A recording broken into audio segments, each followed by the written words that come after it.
Welcome to the Filmtrepreneur podcast, episode number 43. Beware, for I am fearless and therefore powerful. Mary Shelley. This is the Filmtrepreneur podcast, where we teach you the top strategies, tactics, and growth hacks that every indie filmmaker needs to know to make money with their films. We are the podcast that puts the business back into show business. And here's your host, Alex Ferrari. Welcome to another episode of the Filmtrepreneur podcast. I am your humble and quarantine host, Alex Ferrari. Today's show is sponsored by Rise of the Filmtrepreneur, how to turn your independent film into a profitable business. It's harder today than ever before for independent filmmakers to make money with their films. From predatory film distributors ripping them off to huckster film aggregators who prey upon them, the odds are stacked against the indie filmmaker. The old distribution model of making money with your film is broken, and there needs to be a change. The future of independent filmmaking is the entrepreneurial filmmaker or the filmtrepreneur. In Rise of the Filmtrepreneur, I break down how to actually make money with your film projects and show you how to turn your indie film into a profitable business. With case studies examining successes and failures, this book shows you the step-by-step method to turn your passion into a profitable career. If you're making a feature film, series, or any other kind of video content, the Filmtrepreneur method will set you up for success. The book is available in paperback, ebook, and of course, audiobook.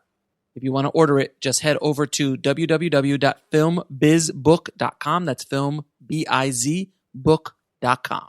Well, I hope all you guys are doing well in your quarantined worlds out there. The world is a bit upside down, as you all know, but like I've said on my other shows, we will get through this. But while we're waiting to get through this and for this thing to pass, we should be preparing ourselves for the eventual new film economy that we're all going to walk into as filmmakers and filmtrepreneurs. And today's guest is going to help us get there. We have today on the show Ryan Templeton, and he's a filmmaker who has kind of developed this Frankenstein self-distribution model, which is extremely interesting. And I think in this interview, you're going to be able to grab a ton of little golden nuggets that might help you on your own filmtrepreneurial path.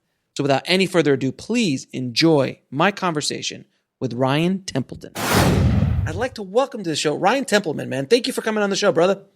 Yeah, man. Great to be here. We are here to talk about distribution and how to make some money with film in the film business and your unique approach to it. So we're going to get into the weeds here, everybody. But before we get started, how did you get into the business? Because I heard through the grapevine, High School the Musical or something. Oh, yeah. Something. So please explain yourself, sir. Yeah. So I started actually at the gateway drug, right? The gateway drug, which is acting. That acting bug bit me, and I mutated into a carnival freak. And like a circus freak, where I just fell down this well where I just loved this business, and I had a opportunity to be in High School Musical, and I did. The best thing to come of that was that I became a South Park character. When they made fun of High School Musical, they have my character basically turned into a South Park character. Genius. So it was actually. Yeah, that's probably the highlight of my entire life. You've arrived, sir. I don't even know why you're speaking to me. So, well, the reality is behind it is that once you kind of get into it and you start to like see the all the back end side of things, like so once you get on the set, you realize kind of how small the actor is. You are the face of the franchise, but at the end of the day, like there's tons of things that are happening kind of all around you and all kinds of things that are happening before you even get there and after you get there. And so for me, I just found that I was just fascinated with this whole process, and I really wanted to understand the whole thing holistically. So I started writing about the time actually that I was in High School Musical, which was years and years ago. I don't even remember, 15 or more years ago, probably 17 years ago, actually. And so I started writing and creating scripts and things for myself, started doing short films, started producing those things, started acting in them, and I knew how to edit, so I started doing the post-production piece as well. So that's kind of what I ended up That's getting into. how I kind of got into this whole game. Yeah. So you reached out to me. A friend of ours, Rob Hardy, actually reached out to me and said, "Hey, I had this great conversation with this filmmaker about this new business model that I think you really should talk to him." So we spoke, and I want you to explain to the tribe, what is this new distribution business model that's making money or can potentially help filmmakers make money?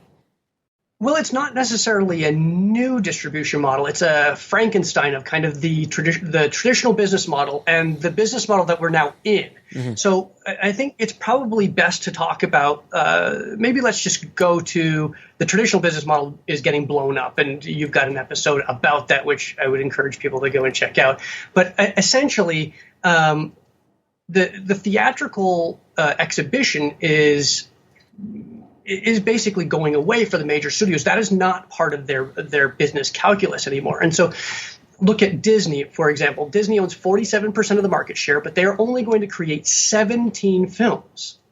So that is not enough to cover all those weekends, and that's only one segment of an audience. And so, the president of AMC, Adam Aron, basically says, like, we need more movies, right? These major studios are in a 16 a week or 17 a week, weekends a year. But that's not servicing what is our theatrical exhibition. And so we see reboots, remakes, sequels, tentpoles, franchises, all this, regurgitation of old IP, because that's the easiest thing to market. But what we're realizing is that audiences aren't engaging with those things because as we become more and more digital, right? You and I are talking right now, like not in the same room, mm-hmm.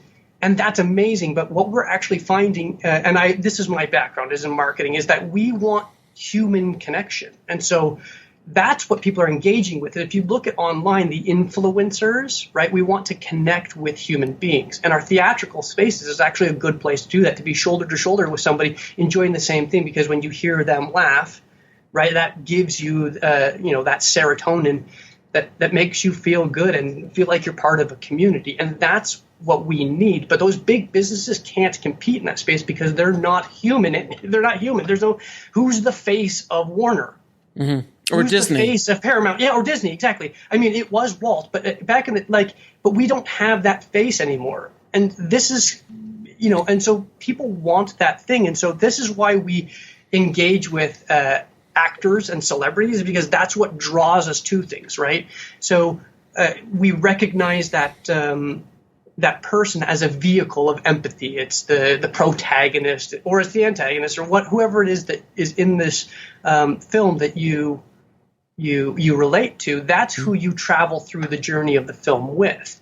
And as you see and recognize those people more and more frequently, even though you don't necessarily know them, like I'm sitting here chatting with you. I listen to your podcast, and I think you do great work, right? But I feel like I know you. But this is only the second or third time that we've ever chatted, mm-hmm. And so you are a vehicle for me that I imbue you with a certain familiarity, and so.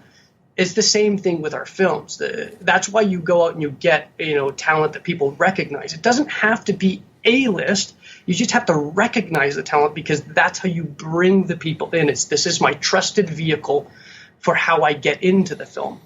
And so independent filmmakers then have a huge opportunity in front of them with the theatrical space, because the major studios are pivoting a huge amount of their resources away from the theatrical space, mm-hmm. and into streaming. And with that, they're going to now have to start creating crazy amounts of content, almost unsustainable amounts of content. And you look at Netflix, I think, is somewhere 15 around billion. 15, and then they added $2 billion just recently. And you can expect that basically everyone is going to follow suit to some capacity. I think Apple is at $8 billion. I heard Peacock is somewhere in that $7 billion. Paramount Network and HBO Max and all these content providers have this giant catalog that's going to get people to start the subscription, but the only way to keep people is new content. And so their business calculus inside that is going to be two things. Does it bring me new subscribers? And does it retain the subscribers that I have? That's it. That's all those business models are going to care about. So, and you see this with Netflix. As they dial up the spend on their original series, they drop a lot more stand-up comedy specials and kind of, mid-tier documentaries and things like that, things that are low cost for them so that they can always have something new.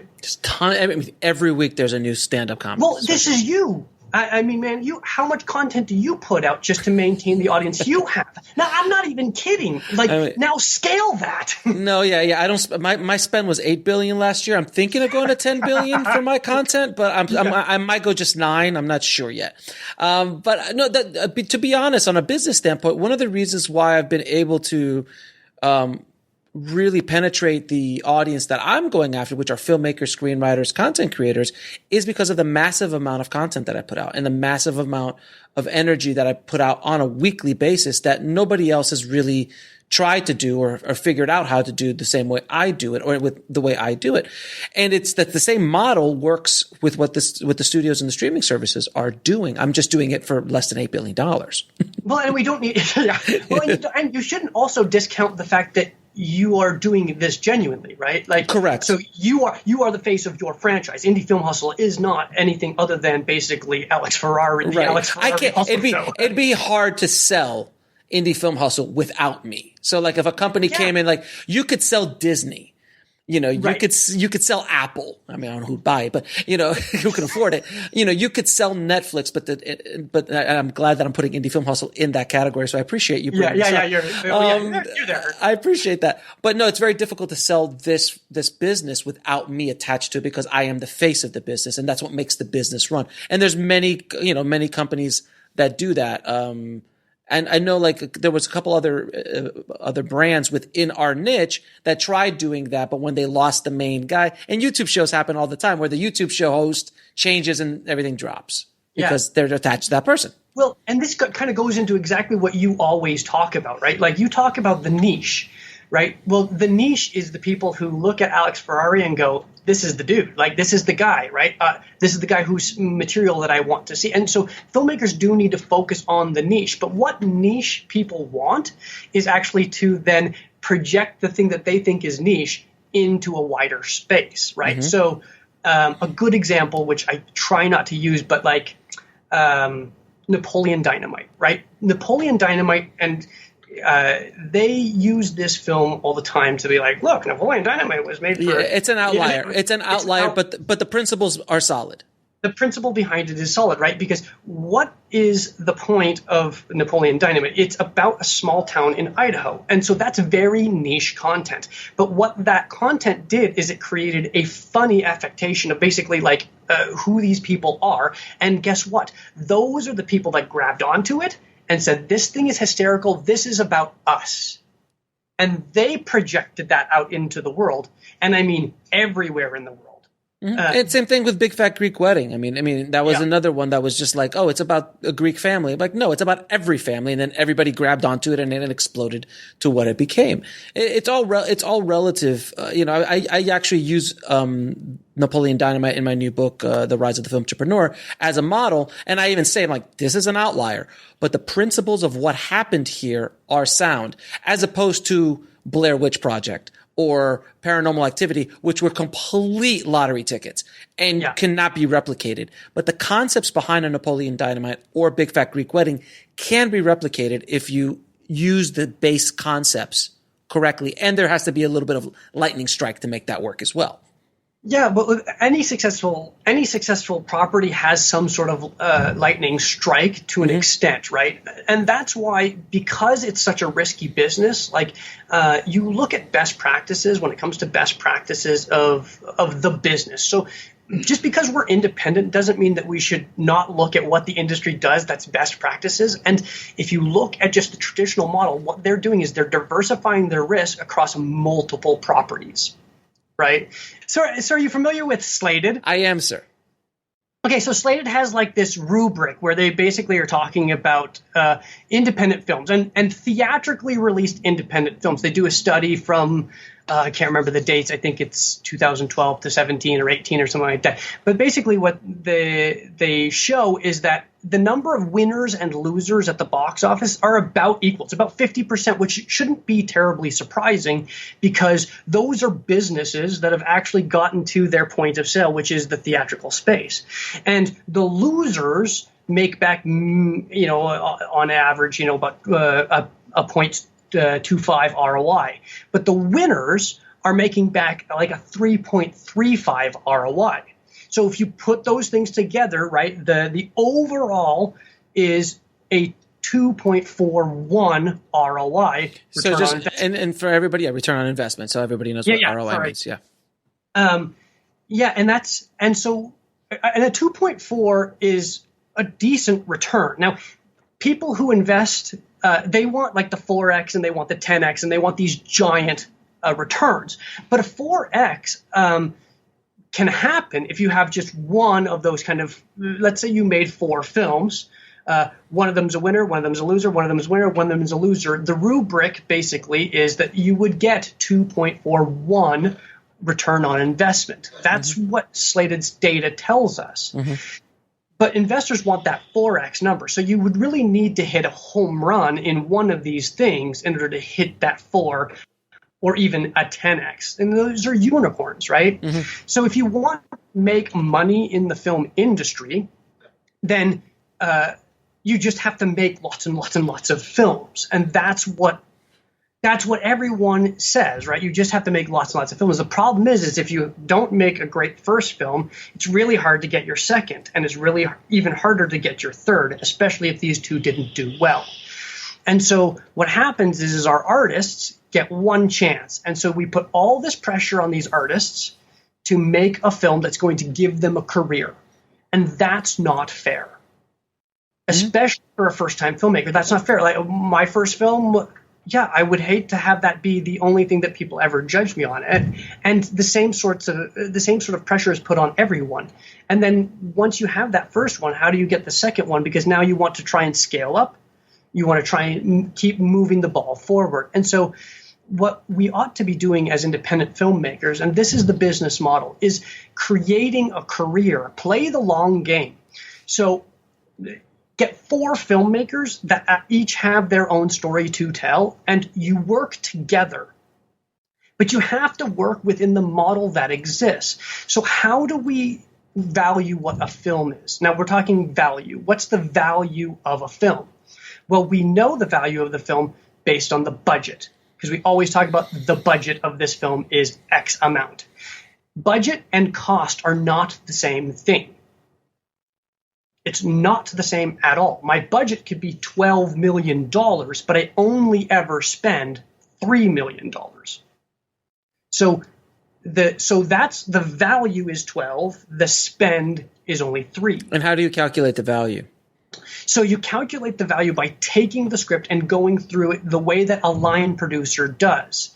So this is what all the studios do. They go through and they say, it costs me X amount of money based on the DGA rules, the WGA rules, the SAG-AFTRA, IATSE, and they go through the whole thing. Like, I absolutely need X amount of things for this film. These are the hard costs. And then they make phone calls and they basically get the bids for what these things cost. And then when the film is actually made, they put those real costs to the film at the end of the day. And then they know exactly what that film budget is, but it doesn't necessarily mean what was spent. They'll spend on the things that are hard costs, right? They'll spend on, renting the equipment. They'll spend on talent, the talent, and they'll spend on those things they absolutely have to have. But they already have an infrastructure.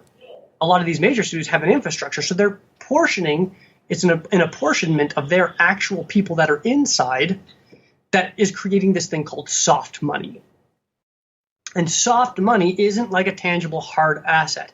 It is Alex Ferrari is working for Warner Brothers at $100,000 a year, but on this film, he is the writer and the director, so he gets a DGA minimum and he gets a WGA minimum, and both those are going to be combined are going to be somewhere in that, 160,000 or whatever. So because I only pay you $100K a year as my employee, I've created $60K in soft money.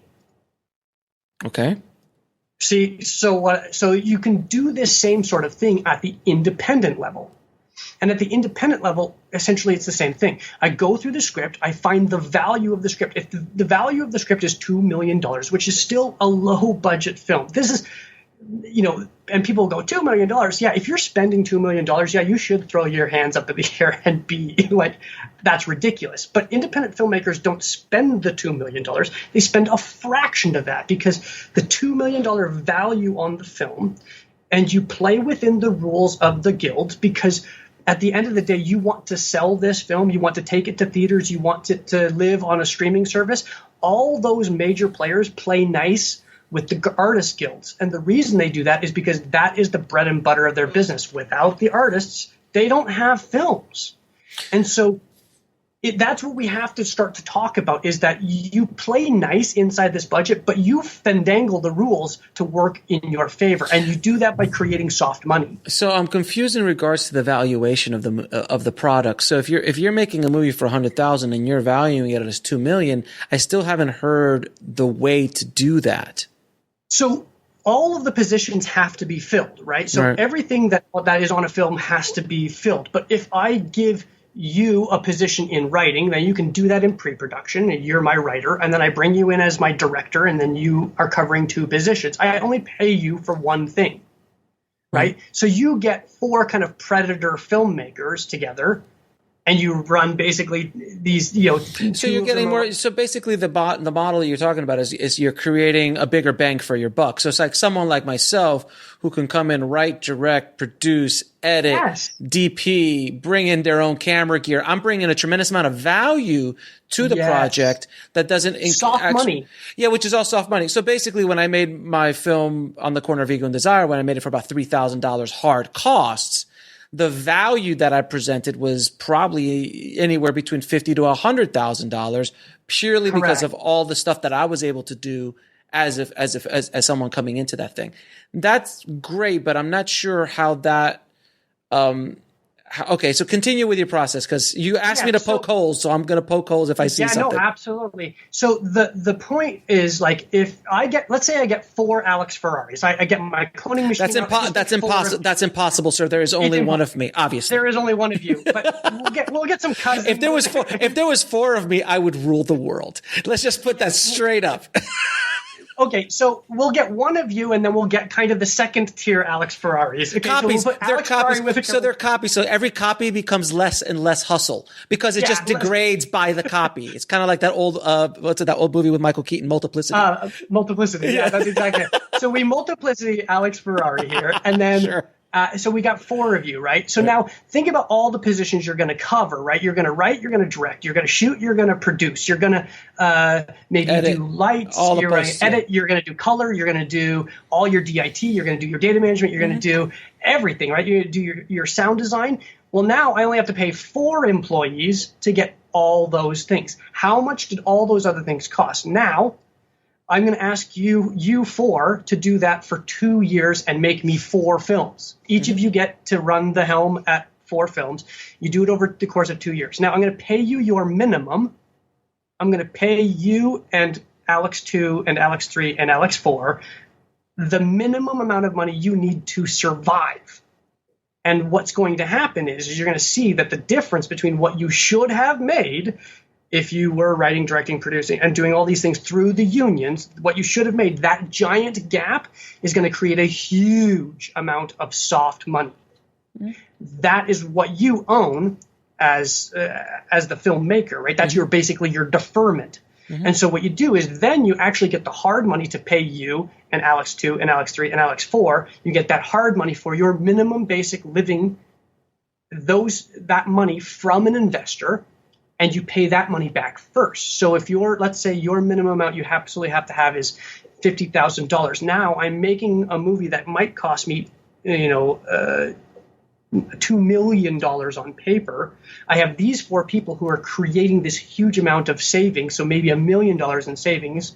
So I basically have you guys all for $200,000. I'm saving $1 million. Now I only need $800,000 in order to make 4 movies, because you're going to work for 2 years on that salary essentially, and that's kind of the. Okay, so you're basically creating a slate of films and basically hiring everybody salary to create these forms to create these products. So I mean, it's simple economics basically. So as opposed to hiring out freelancers to build and I always use this olive oil business.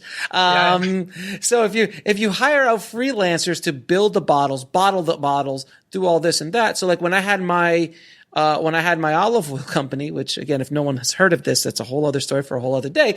But when I had my olive oil gourmet shop, I had staff. I paid them a salary. They sat there and they bottled olive oil by hand in my factory, which was my store. So by doing that, I was able to create, based on paying them an hourly rate, how many bottles could I fill? How much product could I create based on the hourly? Now, if I would have paid them per bottle, or per groups of bottle as a freelancer, the value wouldn't have made sense. That's right. This is basic economics for any business when you hire a salary versus a freelancer or a contract worker. But you're trying to create that model within a cinematic slate of films. Exactly, and within the independent scene, because we talk about independent, and part of the problem is that we branded ourselves as independent, so that literally means by yourself. Right. We really independent should be independent of the studio system, independent of the system, not independent like I'm all by myself. That's the way I look at it. But we branded ourselves that way, right? By being renegade and kind of being like solo entrepreneurs and this sort of like look at me running around with all my gear all over my body. I don't know what you're talking about. I've never done anything like that, sir, at all, ever.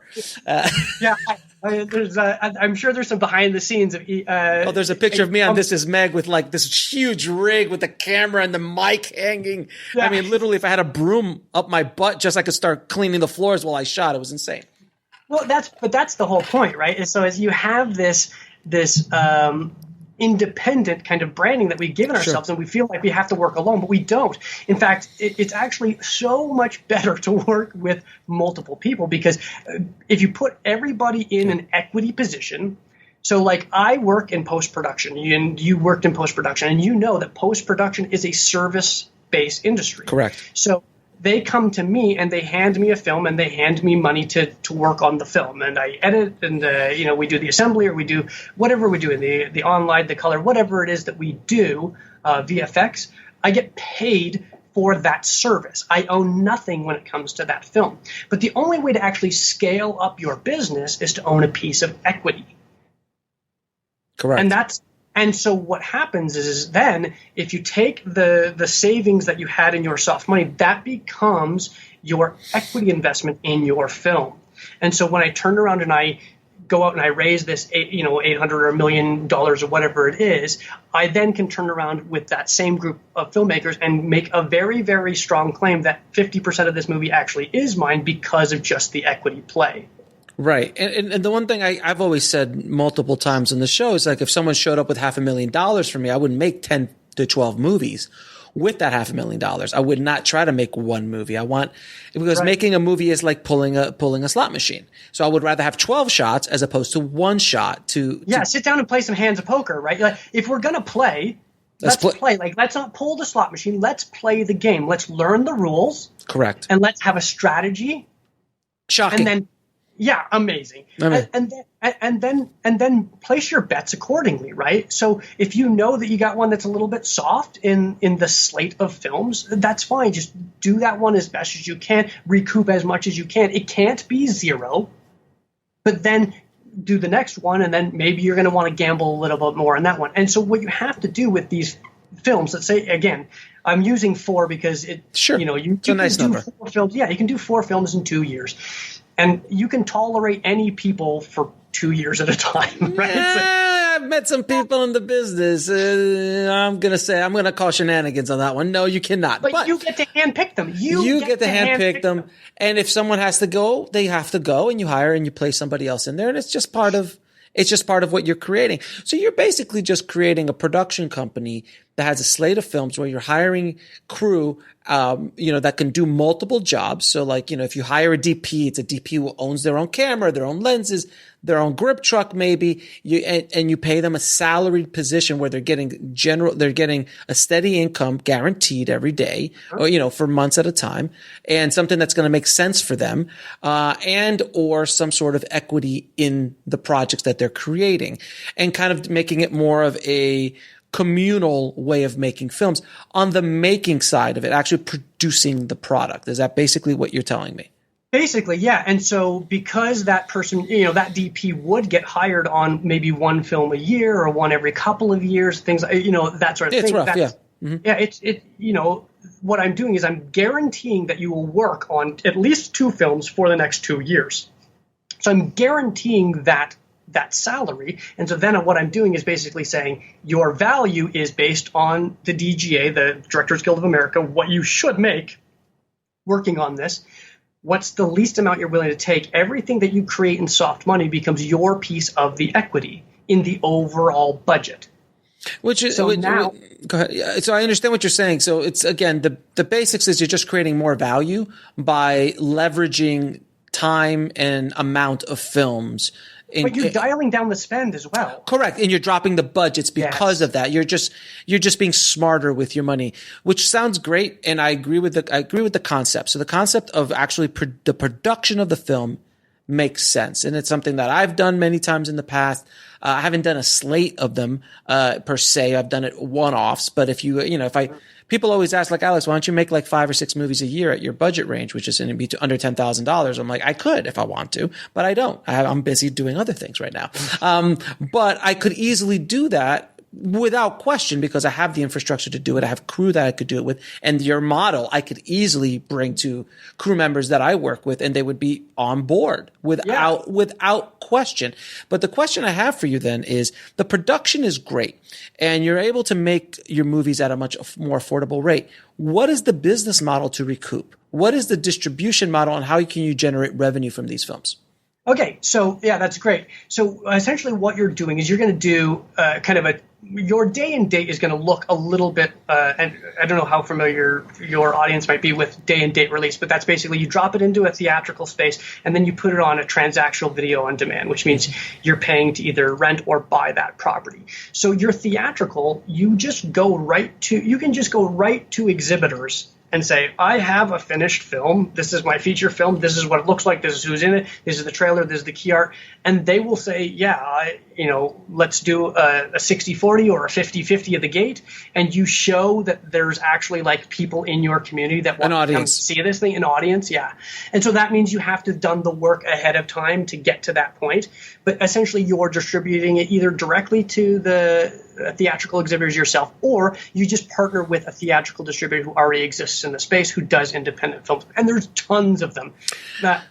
There's tons of them. So I was going to say this, and this is something that I think is one of the big nuggets of gold that you're throwing out there, is that there is, I do truly believe that the theatrical experience is not a growth industry as a general statement. It is not where everyone's going. It is not where, tickets have either flattened or are in decline. The occasional big tent pole will maybe jump that number up, but people aren't going more to the theaters. They are watching more streaming content.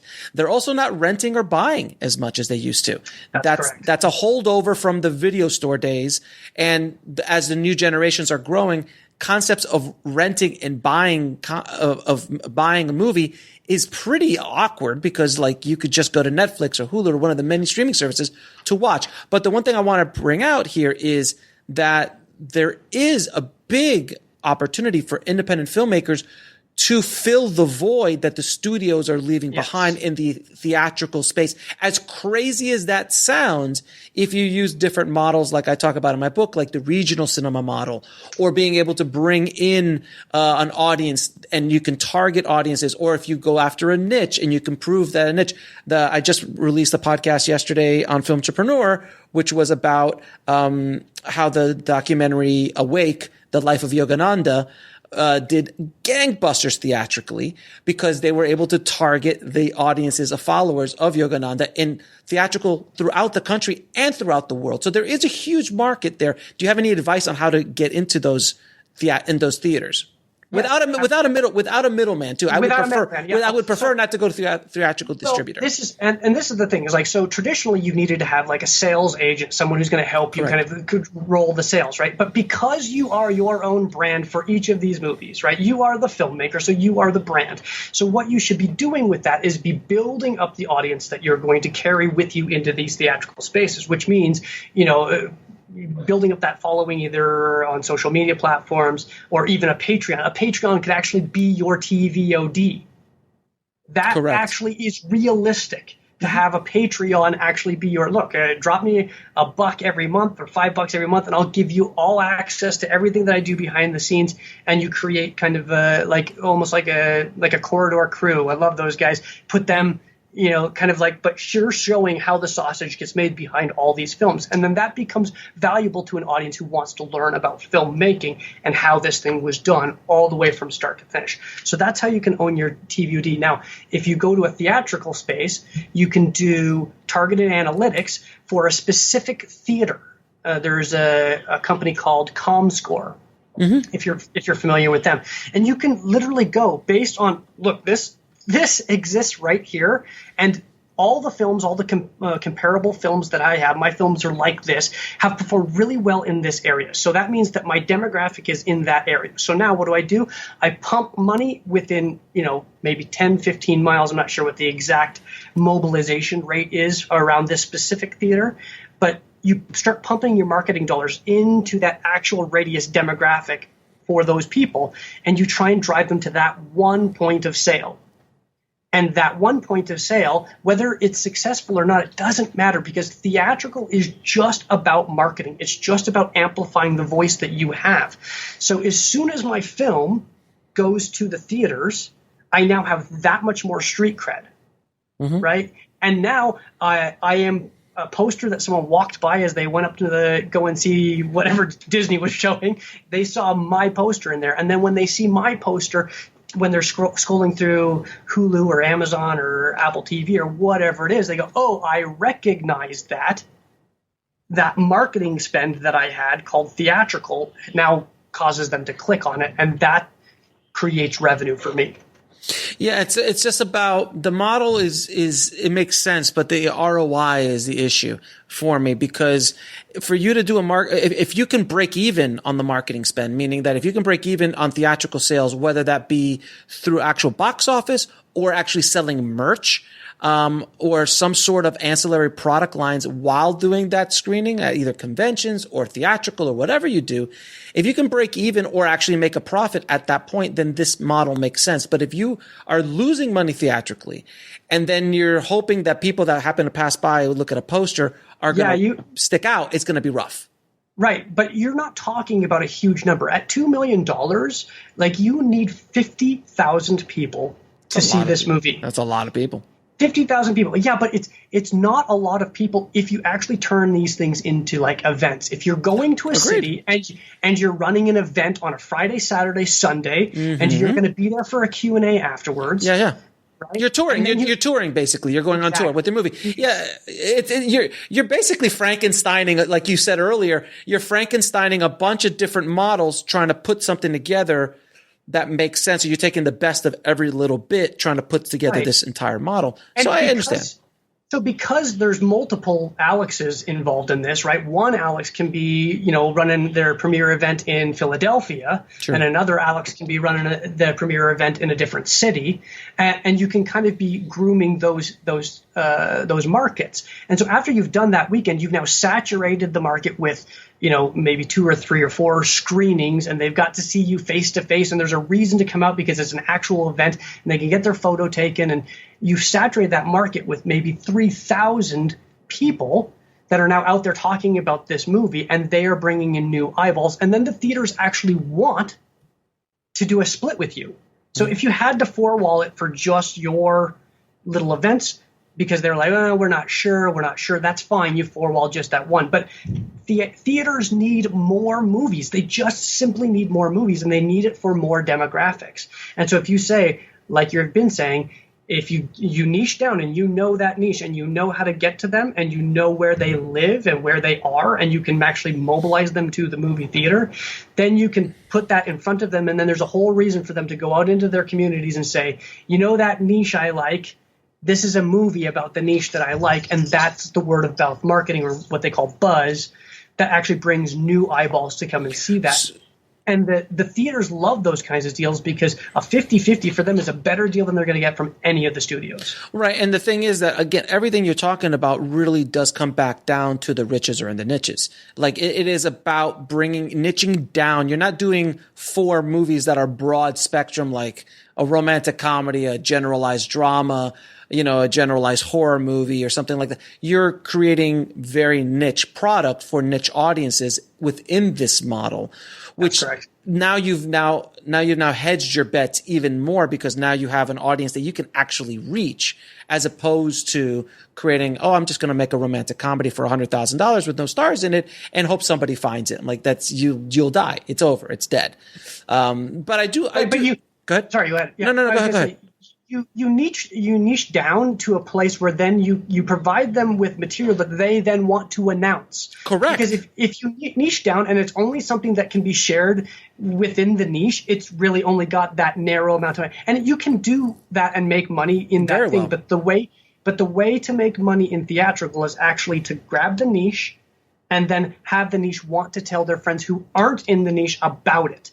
That's the word of mouth marketing. That's the piece that creates those 4X and 10X films that then can carry your whole production slate. And so you're niching down with the content on the screen, but then in this sort of model, again, if you're showing how the sausage is made on the backside of it, then those people feel the same sort of reciprocity for the person who's sharing that information with them. And they're potentially paying you here in your transactional video on demand or Patreon kind of style window. And then they're also paying for you inside your theatrical window, and they're mobilizing themselves and friends when you come to town with the events, and you talk about whatever it is. If it's the vegan chef, mm-hmm. right? You do the vegan chef seminar, and you bring in a vegan caterer to the premiere, and have them sponsor the event. And those are the sorts of things that you do. But you're not going to have to pay that vegan chef to come there. That's free marketing for them. They're going to love that, right? It's a movie about. That's the thing about our business is it is the sexiest business because everyone wants to be involved in it in some way, shape, or form, and because it elevates everything you're doing. Now, go ahead. Yeah, you have a question. I want to just kind of reiterate what you were saying in regards to the kind of the reality show style process of explaining and showing you how the sausage is made. And, to give everybody listening an example is my film On the Corner of Ego and Desire. I've been talking about this movie for better part of 2 years now at this point. And people have been asking me left and right, like, when are you going to release it? When are you going to release it? I've been busy. It is coming out in January. But the point is that I've talked about this film so much, and it is so perfectly positioned for my niche audience that now people are dying to see it and also consume other products or other things that I'm creating about it. And I've already made money before the movie ever got released because I've been able to create other ancillary revenue streams from just talking about it, because that's a model that I've been able to build up with Indie Film Hustle. And I did the same thing with This Is Meg, my first film before then. So it is possible, but this is a long game. This is not a short play. This is a long game play. Yeah. And that's how filmmakers need to see their film careers. But it's a career. You're not right. It's not a lottery ticket. But there is no filmmaker who doesn't want to make a career of it. But you have to, it's exactly like you say, you have to play the game. We have to sit down and play several hands at the same time. And that showing how the sausage is made, like the backside of that thing is so valuable.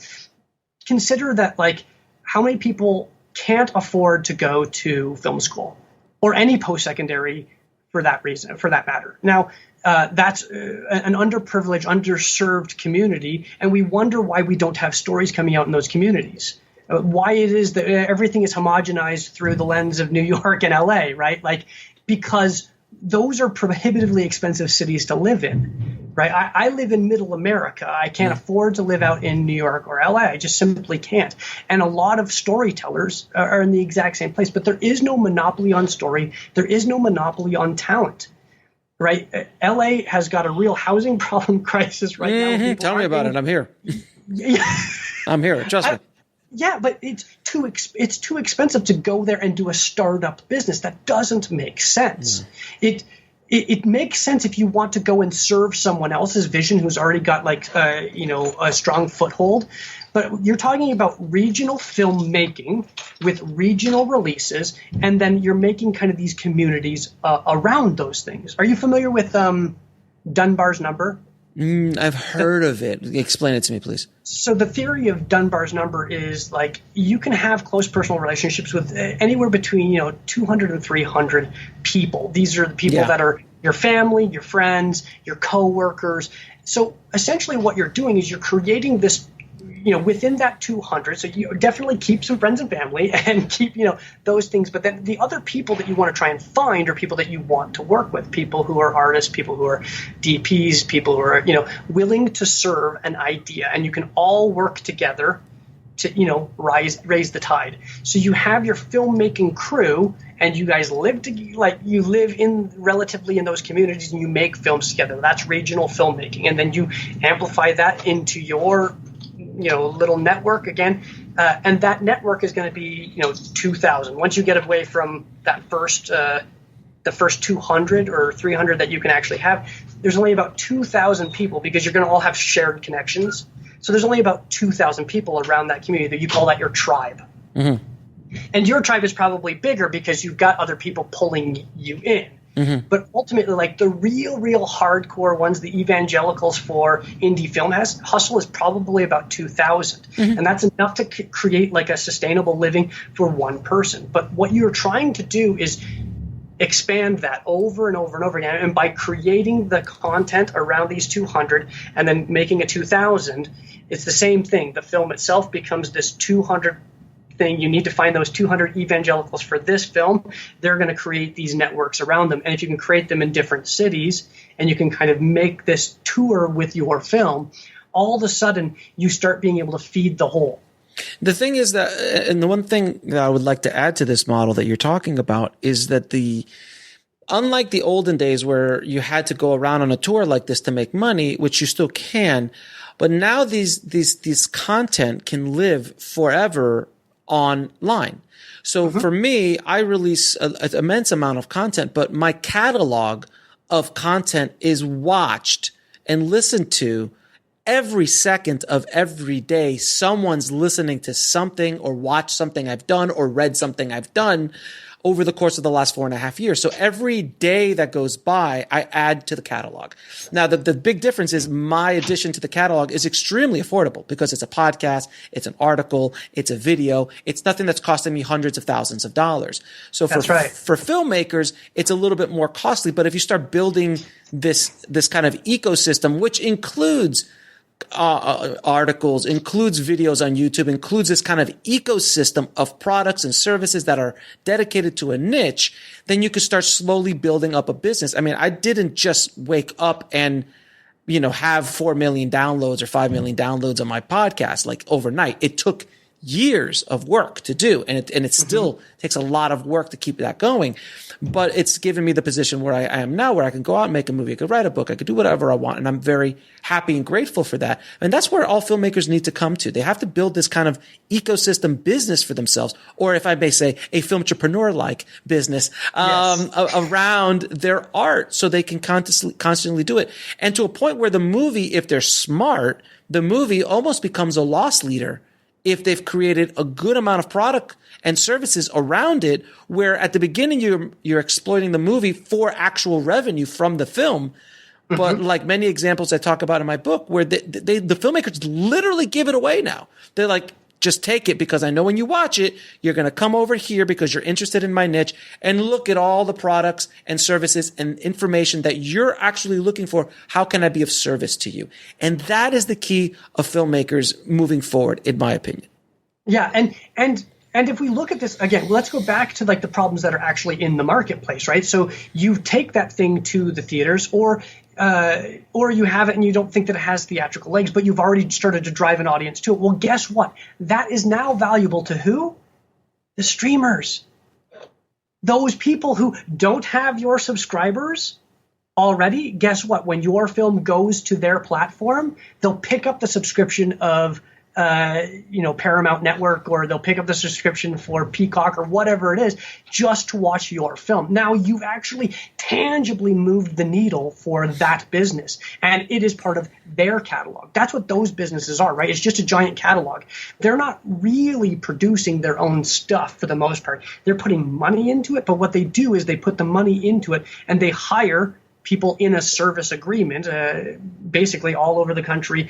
They go find the best tax incentive and they drop the money in there, recoup a piece of that tax incentive. And so they're reducing the cost of what that is. And we here in Utah have High School Musical, which is on Disney Plus, and we have Yellowstone, which is on the Paramount Network. And those are running on, and those are relatively big franchise properties, and it's being done by all my friends. Like, that's just people that are in our community who we rub shoulders with, and you see all the time. So you can take those same people who now have pedigrees of working for these major studios, and why not make a business that has those professional resources? If they're good enough professional resources for those big major studios, then they're definitely good enough for your independent films. Rally those people together and create the business model around that.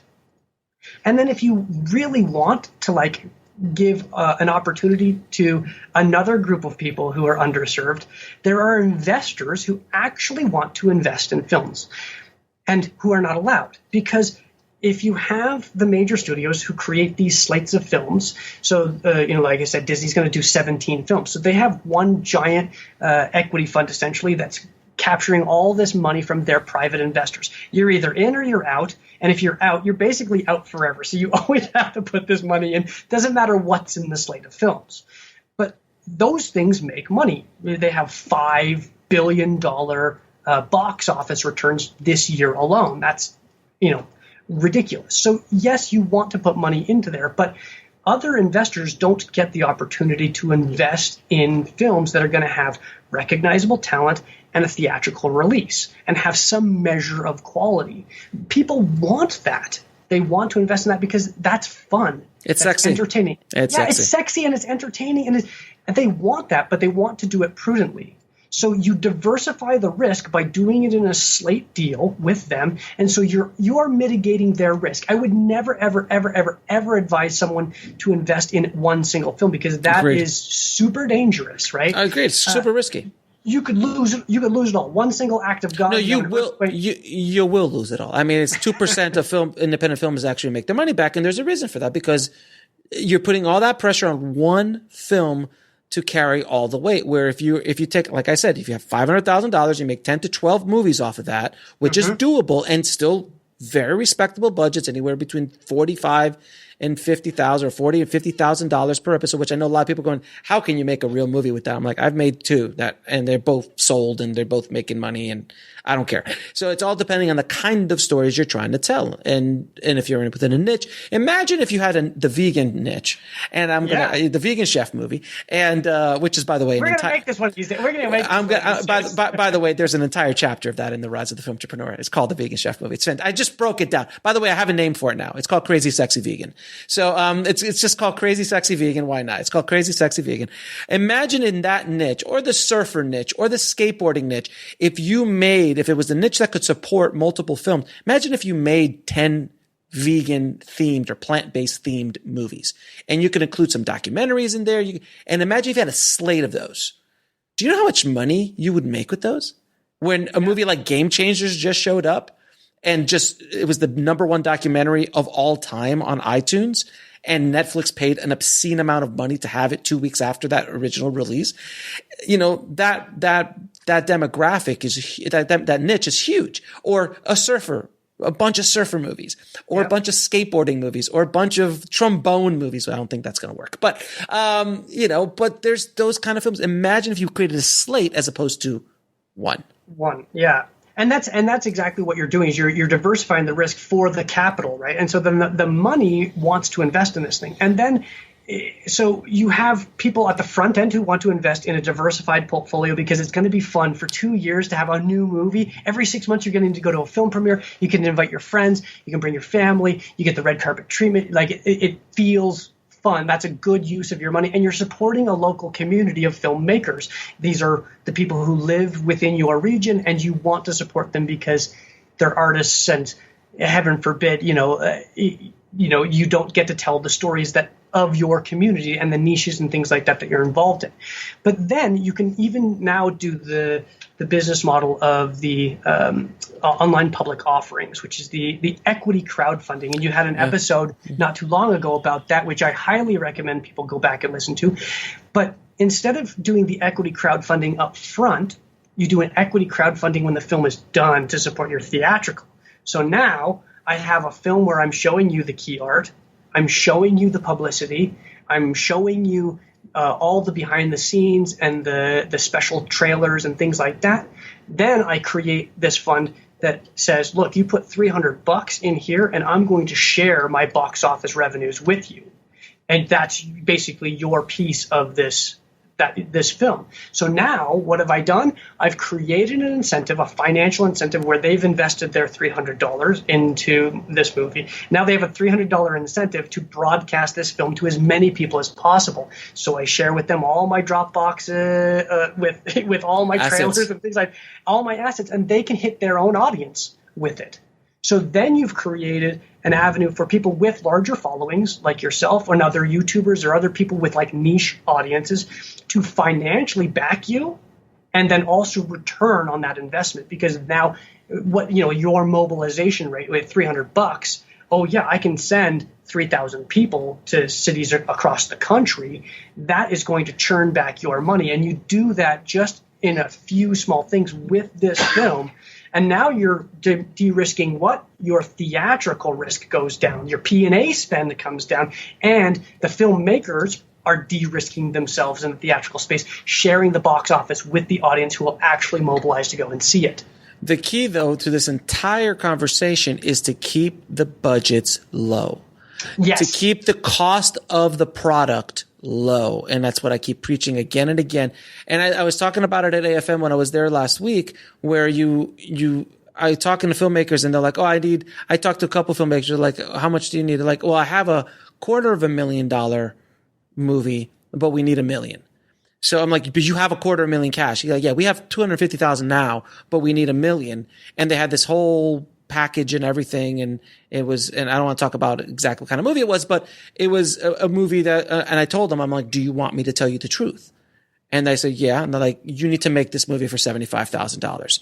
And if you're smart, you'll make 2 or 3 movies with that $250,000, if not 5 movies with that $250,000, because you're going to spend another 7 years chasing this $750,000 and you won't be able to make money back with this. I promise you. You just, I go, who's your cast? What's your theme? And it did not pass the mustard. So if you drop that budget as low as possible, and I would always tell people as well when I had people that I talked to, I go, look, if you have $30,000, you're like, I know you want that techno crane shot, but can you get away with it? Like, how much does that techno crane add to the bottom line? And like, what's it worth? What's it worth? It's like, again, I'll go back to my olive oil.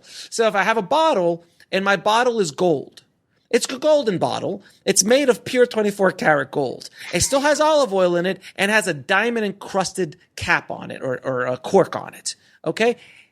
How much more money am I going to generate? How much more revenue can I generate by adding really embellishments that the core customer doesn't care about? Yeah. Like 1 or 2 people are going to buy that. I'd love to meet these people. But so if someone's going to buy a 24 karat bottle of olive oil, sure. Someone will always buy something. But in the long term, does that techno crane add any more dollars to your bank account? Does it add any more audience? Like, can you tell the story in a slightly more affordable way? I know it's nice. Look, I've shot with a techno crane. If I could live on a techno crane, I would. It is wonderful. But does it make financial sense to occur that? Right, and that's the calculus that filmmaker, and when we're in art mode, I don't think that we actually should be thinking too much about that. Like, we really should create from a space of purity. But then, like, when you take your first steps back, like, you need to go, oh my gosh, this is so not going to happen. So either I have to do something else, or I have to make this fit within the resources and things that I have in order to create. But I guess the point that I really want to emphasize is that this community idea and the community of face-to-face and working with people creates these regional pockets of the film. And those things can live just in those regional areas. There's filmmakers here in Utah that have been doing this for 10, 12 years, living off of just the regional cinema model. The regional cinema model. Regional cinema model, and then they're releasing it just to the small pockets and niche communities in this area. They've been doing that for 10 years. So now what you're saying is to build on top of that. That's what you want to do, is build on top of that. So now you are bringing in people who want to be involved in the film business.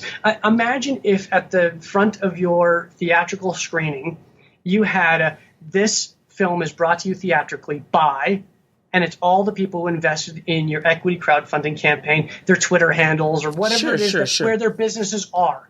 That is a huge value to someone because it's entertainment, which is what captures eyeballs and attention.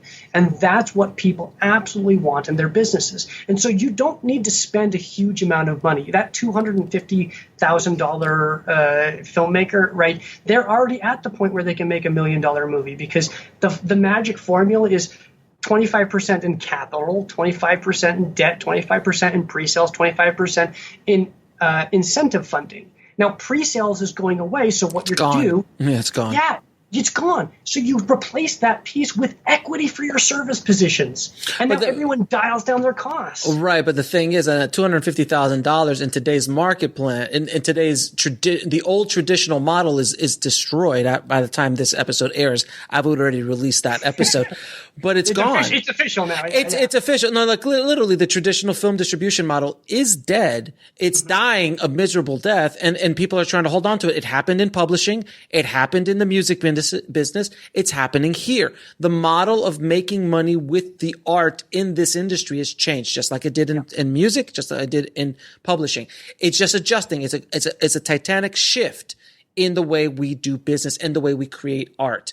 And people really need to understand that. And real quick, I want to go back to what we were saying about if the Technocrane makes sense or not. Do you remember did you ever hear the story of Michael Bay on Bad Boys for that one shot? Okay. All right. So Michael Bay's first movie was called Bad Boys with Will Smith and Martin Lawrence. Mm-hmm. And he had no power because he was still just a commercial director. And he wanted to there was a scene in the movie, which I just recently saw. It was so much fun. There's a scene in the movie at the end where there's a big shootout with all the drug dealers in an airplane hangar. And there's one scene where one of the villains explodes out of the airplane that's parked, and it just explodes in a fiery ball of flame into it explodes out of it and into a pile of whatever. He wanted that shot. He wanted that shot so badly that the line producer wouldn't give it to him. And he's like, what would it cost to come in tomorrow early for 2 hours and get that shot? And they did the numbers, and it was $60,000 to do the shot. The one shot, it's on screen for 4 seconds, right? And he paid for it out of pocket because he, as an artist, wanted that shot. Yeah. Now, and there's arguments on both sides here. Like, did he have to do that? Would the movie have been successful without spending that $60,000? Yes. There's no doubt in my mind that the movie would have not lost any box office whatsoever without that shot. But the artist in him wanted to do it. But you know what he did? He ponied up his own money to do his art. And that is the big difference that filmmakers don't get. If you want the Technocrane and you want to dig into your credit card because you want the Technocrane shot and the production can't afford it, go for it. But understand what you're doing. Yeah, and this applies to all artists, right? Like, I'm an actor, right? If I get a good script that comes to me and I'm like, this is amazing, you pay me just to keep me alive, and I will defer everything else. Mm-hmm. And other actors are no different. Now, their managers and their agents are going to say, no, don't do that, right? They're going to say, no way, don't do that. Because for them, they're paid 10%. off of their percentage. Yeah, their percentage. And then also their publicist and their lawyer. And, by the time it gets to them, they're making 40 cents on the dollar. Yeah, 10 million doesn't go as far as it used to. You only take home maybe 3-4 million after taxes. I mean, it's not really, who can live off of that, really? Right. Well, but independents can go to actors, yes. and they do all the time. Go to an actor and say, look, I want to pay you a SAG minimum deal to work on this film for however many, Sure. 2 weeks or 3 weeks. Sure. Try and shoot them out as fast as you possibly can. And they will say yes to the things that they think are good. Yes. And if you've got a strategy to put that into the theater, then you give them box office bonuses because they are the vehicle. They are that protagonist or antagonist or whatever it is that they're playing in your film that people recognize. That's their brand. And you double them up every time you double up, or you give them the first take off the top in order to get them whole. Because at the end of the day, they are artists as well, and that's their sacrifices to work at a lower rate to work on your film, and everyone will do that. It's the problem is when filmmakers take advantage of people's passion and say do it for free, and that's a real problem. Mm-hmm. And there's a lot of filmmakers who don't know how to say no. There's a lot of crew people who don't know how to say no. There's a lot of actors who don't know how to say no because they're being given an opportunity, but you can't live on zero. No, without question, without question. I neither, when I make my films, I either pay them minimum or I give them some value that is worth their time, whether that be a service, whether that be an exchange of services, whether that be, there's something that I give them that they're willing to do the work for. And it's also, I'm not working them 20-hour days. It's a lot of things like that about it. But the one thing I also wanted to say here is that what we're talking about is with the actors and coming up piece. Everyone's becoming a filmtrepreneur, whether they know it or not. Yeah. All the actors, all the crew people, the distribution, and everyone's becoming filmtrepreneurs. You have to become entrepreneurial in the way, because the old model is breaking down, if not broken down completely already, where actors aren't getting $30 million up front anymore. Those days generally are gone for the most part. There are exceptions, of course, but I remember the whole days, like when people were paying $3-4 million for a script, and then Arnold was making $25 million for Batman and Robin. Like, those days are gone. Now there's back end participation, there's gross points, they're working, they're partners with the studio, and they're leveraging their own fame and talent with the studio's money and marketing because they understand that. And this is a shift that happened in the music industry years ago, where there is very little money now in the music. Like there are the record sales and the publishing money that you used to get is not what it was before. Like I read an article where, Pharrell, the artist who did Happy, Everyone's Happy, that song. Do you know? No, I'm not going to do that. He played that movie streamed on Spotify 1 billion times. 1 billion times is streamed. He owns the right on. He's the publisher on that. How much do you think he made on publishing off of Spotify? Oh man, off a billion. Yeah, but it's so minimal. It's minimal because it's going to be a fraction of a penny. Like, that's the thing. It's a billion. So how much do you think? I'm going to say it's one of the biggest songs. Just under $1 million. Yeah, $1,857. He made off of publishing $1,857. Not the sales, not the stream. This is the publishing aspect of it. He might have made more off the streaming, but it was not much. It was made some money, but the publishing, where publishing used to be gold, used to make obscene amounts with publishing, $1,800. There was a whole article. He's like, if a billion streamed song makes $1,800, what hope is there? So the money's not in the music anymore. The money's in the brand, the artists, the ancillary product lines, the sponsorships. That's what they started doing. There's bands that go on the touring because you can't bootleg a tour. You can't bootleg that experience. So now I heard bands who are selling VIP tickets where you can come backstage for like $250, get an autograph and a picture with the band after the show. Yeah. And that's how they're making their money, because access has now become a comedy. It's insane. Well, And the collapse of that industry, though, is actually quite sad, because you see artists who are creeping up into their 70s and their 80s still on tour because they never quite hit the threshold to retire. And so, well, the Rolling Stones are doing. The Rolling Stones are doing. Yeah, I mean, they're doing. Bon Jovi's not crying. I'm not crying for Bon Jovi, Rolling Stones, Aerosmith. They're all doing fine because they were good. They're fine, but it's the ones that it's the little bit lower tier, the ones that have been grinding at it for years. I just saw like Poison, Motley Crue, and I think somebody else joined force, like Guns N' Roses, like all like 3 or 4 of them for a worldwide tour, which this is going to do fantastic. But they have to make the cash, man. Yeah, well, you're seeing a lot of the middlemen in every position get squeezed, right? So it's the people in between the film and the theatrical exhibitions, the people in between the film and the TVOD or the streaming, and we had that example of distributor, right? An aggregator actually just, and a relatively well-established aggregator going under. This is, you're seeing this crunch. And it's happening in the industry between the studios right now and the WGA even, right? Because they're packaging material. Those middlemen are creating that conflict of interest, and the ATA and the WGA are going at it right now, essentially.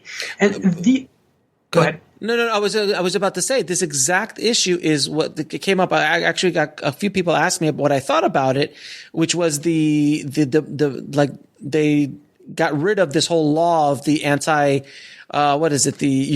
film studio can't just be a theatrical distributor, and they finally got rid of that. And when someone asked me, I'm like, didn't they already get rid of that? I mean, Netflix in the 80s, like in Netflix. I mean, it was still on the books, but no one enforced it, because the second that Warner Brothers was making content for HBO, well, that broke that, and Netflix and all their direct relationships, and that is where everything is going.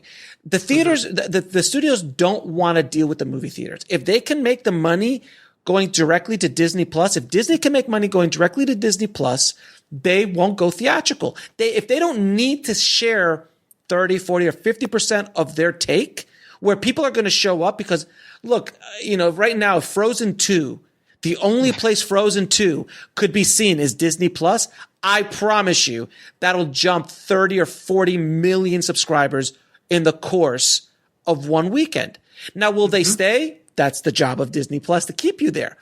But if they start imagine a world, and I know this world is coming. Imagine a world that now the new Marvel movies, the new Star Wars movies, they're all designed for the direct output, because they don't need to go theatrical. And if they do go theatrical, it's kind of like a specialty event, or it's not the main revenue source. It's happening already. It's already happening. I don't know if you've heard this, and I might have said this publicly before, I'm not sure, that I heard through the grapevine that Disney was showing a lot of their people how they actually made money with their movies. So it was quadrants. It was like box office, it was DVD, Blu-ray, home video, and merchandise. And when they came to Frozen, it was like an 80-10-10. So it was like, and that made $1 billion in the box office. So it was $1 billion box office, like $1 billion or so in home video, DVD, streaming, all that stuff. And then 90% or 80% was all merch. And then do you know how much, and then you know how much they made off of the dresses? Just the dresses, the Frozen dresses, just the Frozen dresses alone. How much they made? $1 billion on the dresses. Just on, not the other obscene amount of merchandising for Frozen. Just the dresses was $1 billion, because that's what they care about. That's where the money is, man. That's what the money is. Yeah, and that's why the theatrical is actually important, because it elevates your voice. So now you actually have perceptible value to all kinds of other merchandise creators, who then would come to you and say, let me license this to stick it on my mugs. Let me license it to put it on my shirts. Let me license this in order to create dresses, or whatever that piece is. But you have to get to that saturation kind of point where people know that you exist, and the theatrical space is the way to do that. And if the currently, who knows what's going to happen? Yeah. But here's the thing: is like, we don't stop going to sporting events because we can watch it on TV. We still go; just the cost of going to it goes up, right? And that's what's happening with the theatrical space. Like, there's something magical about being shoulder to shoulder with people, screaming and yelling at your favorite team. It's the same thing in the theaters, right? You need to feel like you're part of a community. So that's not going to go away. It's just the cost of going to the theater is going up, and we're seeing that. Because, like you were saying, the ticket sales are going down, but what's happening to the revenue numbers? They're flatlined. They haven't gone down in years. Because the price keeps going up. The price goes up. Yeah, it goes up based on the number of people. And so, but that's why you're seeing nicer recliners, because there's fewer people. You're seeing recliners. You're seeing food show up. You're seeing better screens. You're seeing better sound, because now I've got to compete with every home theater system in the entire country. I've got to blow those guys out of the water to make this an experience that's actually worth your full monthly subscription to, Netflix or Amazon or Disney Plus, because this is an experience, and that will never go away. That experience will never go away, because we have to have human contact as human beings. Oh yeah, plays haven't gone away. But, Broadway's still doing gangbusters. So, arguably, do you need to go see a play? No, but because you could be entertained at home, but it's an experience. It's a different kind of art form and so on. So I agree with you. I don't think theatrical is going to go away completely, but it will morph into a new thing that we don't recognize right now. Yeah. We wouldn't recognize. And our smaller theatrical exhibitors are hurting badly for content right now. Yep. And it's because there's no dollars up front to get into independent film to allow for someone to control their own destiny through this theatrical space. And so you really have to look at the whole game from end to end on like how you can actually play this game and create strategies for that. Like I have my strategy, and then it might not be the strategies for everybody. Right. But at the end of the day, like the whole point of independent filmmaking is to create a story that then other people can rally around. Like the purpose of art is not to create art, it's to build communities and relationships and give people a reason to talk to each other who wouldn't otherwise talk to each other. That's the purpose of art. Amen, brother. Amen. Preach it, baby. Preach it. Preach it. So because we could talk for another hour about this, but I'm gonna ask you a few questions that I ask all of my guests, sir. What advice would you give a filmmaker trying to make it into business today?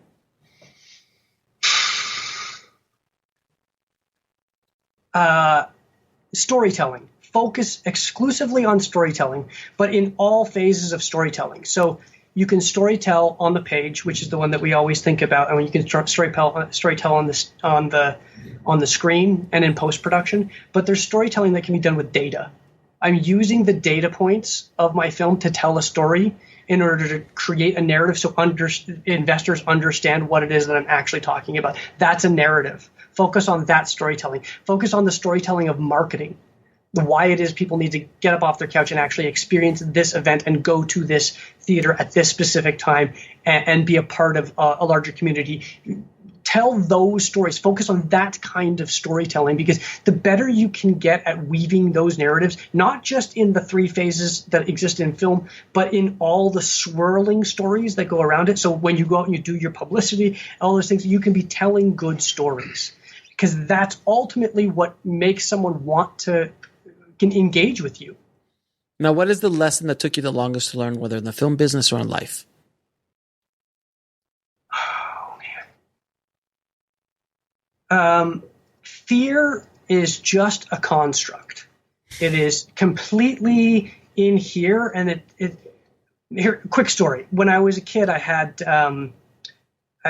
night terrors for years and years. Like I would wake up so soaking wet from sweat and screaming, and I was still in the dream, and I would do this over and over and over and over and over again, same kind of reoccurring stories. And it took being awake to realize, like, I'm going to make decisions in my dreams. I'm going to make decisions in my dreams to control them. And I became a lucid dreamer. I was actually able to, like, stop these night terrors because I could take control of my dream. So now I really focus on lucid living. It's the same sort of idea, right? Let's not let the fear of reality stop us from dreaming in real life. And that's the thing that you can be a lucid dreamer. You can put that into the world and you can make things happen on your behalf, but you have to be the one in charge of it. You have to be in charge here and here and here. That's awesome. That's a great answer to that question. Now, 3 of your favorite films of all time. Oh, man. Man, I can't do favorite of all time. Here's just 3 that come to your head right now, sir. Okay, I'm going to give you 3 that hopefully your audience has either seen or will want to see after I'm done telling you them. Amelie. Amazing film. A foreign film, French, wonderful. And then In America. Yeah, I remember that one. Yeah. Jim Sheridan. Yeah, really beautiful. And then one just for you, my friend Alex, Fire, Ice, and Dynamite. Why does that sound familiar? Oh man! So this is a German film, and the lore I don't know if it's true or not, but so after James Bond, the one where they're skiing, Roger Moore, whatever the Roger Moore one was, so they filmed that in the Alps in Germany. Yeah, right. After he left, they had this crew of stuntmen that had worked on this film, and so they, got tight and they started to work together, and someone comes to them with this script called Fire, Ice, and Dynamite. And essentially it's just the most amazing low budget stunt action film of all time, but it's so passionately done that I recommend it. Like if you just want to have a full on, like turn your brain off and sit back, relax and enjoy just 100% passion, explosions, wild stunts, like this is the film for you. Well, it's on my list now, sir. Thank you very much for recommending that. And now where can people find you and your work? I'm online. I do some online like free kind of tutorials called Previously Unknown at Previously Unknown Film on YouTube, Instagram, Facebook. That's where I'm at. And then if you want to hit me up on Twitter, I'm at Regular Size Ryan. Great Twitter handle. I like that because I'm assuming at Ryan was taken. Yeah, it was. I got there late, and all I tweet about is like soccer. So but you can if you got a question for me or anything like that, I'm more than happy to engage with people. Ryan, man, thank you so much for coming on the show, brother. I appreciate it. It's been a pretty cool episode, and I hope it's kind of sparks some kindling in the tribe's mind about how you can do things. And this whole Frankenstein model that you've kind of put together can work if you're able to. There's a lot of elements that need to fall into place, but if you're logical about how you put it all together, it's something that can work without question. Yeah, and I'm already doing. I mean, I'm not espousing this as just an ethereal thing. I'm already doing it. I already have partners. I'm already raising. I'm already putting money right now into an escrow. Nice. So it's already happening. So I'm. I'll keep you updated on how it goes. But please. Yeah, we need to pilot this program. Like we need to see what it actually looks like, and if it works, then great, everyone can use it. And if it's not something that actually works, or if there's pieces that do work, then let's make sure that the information and the good information gets out there to the community of filmmakers that are going to make the stories that myself and every generation after us are going to engage with. Amen, brother. I appreciate that, man. Thanks for being on the show, man. I appreciate it. Cheers. Take care, brother. I want to thank Ryan for coming on the show and dropping those knowledge bombs on the Filmtrepreneur tribe today. Thank you so, so much, Ryan. If you want to get links to anything we spoke about in this episode, please head over to the show notes at filmtrepreneur.com/043. Now, I know we discussed a bunch of stuff in regards to theatrical releases and things, and I really don't know where we're going to be in the world of a theatrical exhibition for the studios, let alone for independent films in the next year and a half. But I do truly believe that the theatrical experience will not go away. There will be some sort of theatrical experience. Listen, guys, there is just too many movie theaters and screens out there to just sit there idle. So something is going to happen. What that will be, I don't know. But it's good to have this information to prepare yourselves and to get positioned to take advantage of any opportunities that present themselves as this pandemic continues to ravage not only our world, but our industry as well. So there is going to be a lot of, I think, changes and opportunities for filmtrepreneurs moving forward after or during and after this pandemic. So keep your heads up, guys.